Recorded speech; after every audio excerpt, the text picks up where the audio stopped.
magacaygu waa Xaaji Maxamed Yuusuf waxaan ahay hoggaanka jaaliyadaha iyo abaabulka wafdi ballaaran oo Jabhadda Wadaniga Xoreynta Ogaadeenaya ay lagu go'aamiyay shirkiisii in kormeer guud lagu soo maro dhammaan jaaliyadaha Ogaadeenaya ee adduunka oo dhan buu ahaa wuxuu ka soo bilowday gudihii Ogaadeenaya ayaan ka soo dhaqaaqnay waxaanu tagnay bishii hore Djibouti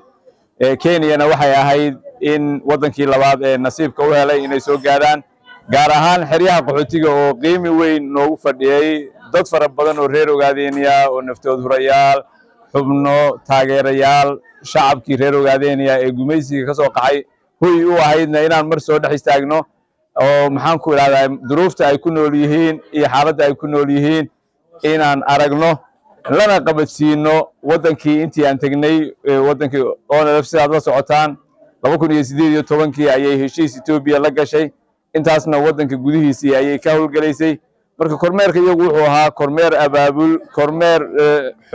xog ogaalnimo ah inaan xogaal u noqono jaaliyadaha wadanka ka jiray iyo kuwii dibadda inaan la qabadsiino isbedelada ay ONLF ka gaadhay muddadii ay wadanka gudaheeda joogtay iyagana aanu iswareysano ayuu ahaa socdaal ururka 2018 ayuu heshiis la galay 21 Oktoobar buu heshiiskaasi dhacay magaalada Casmaro ka dhacay heshiiskaasi qodobo badan buu ka koobnaa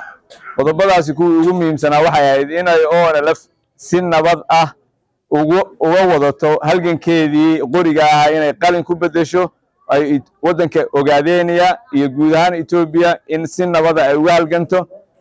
tegitaanka iyagu meesha waxa yaabo fara badan faa'iidooyin fara badan buu keenay nabadgelyo guud oo deegaanka Ogaadeenaya dhulka Soomaaliyeed ka jirta oo Ethiopia ka jirin buu keenay wuxuu keenay inaan isbaranno dadka iyagii oo muddadeed qaarna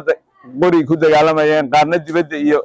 qaxooti ku maqnaayeen in wadankii la isugu yimaado in dalka iyagii aan si nabad u wada joogno fikirka iyagii aan midayno xoog iyagii inaan midayno inaan ku halgami karno wadanka gudihiisa annagoo qalin wadana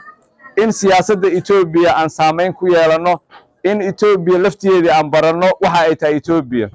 marka heshiiskaasi wuxuu ahaa heshiis guul badan muujiyay aan barannay waxa qoomiyadaha Ethiopia ay tahay waxa dawladda Ethiopia ay tahay iyo in dadka iyagii laftigiisa aan ku dhiirigelino in qalin hab cusub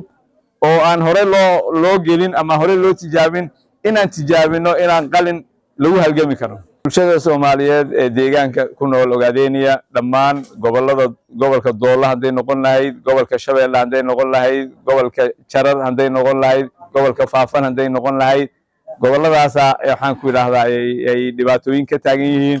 waxaan leenahay walaalayaalow dhibaatada wiil inaga dhinta uma baahnin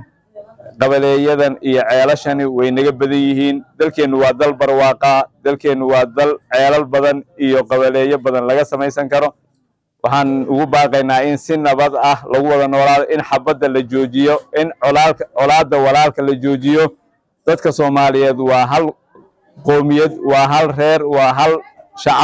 shacabka Soomaaliyeed inuu mid ahaado nabadgelyada u midoobo walaaltinimada u midoobo ayaan ugu baaqaynaa dagaaladaasna in oo taliba la joojiyo ayaan ugu baaqaynaa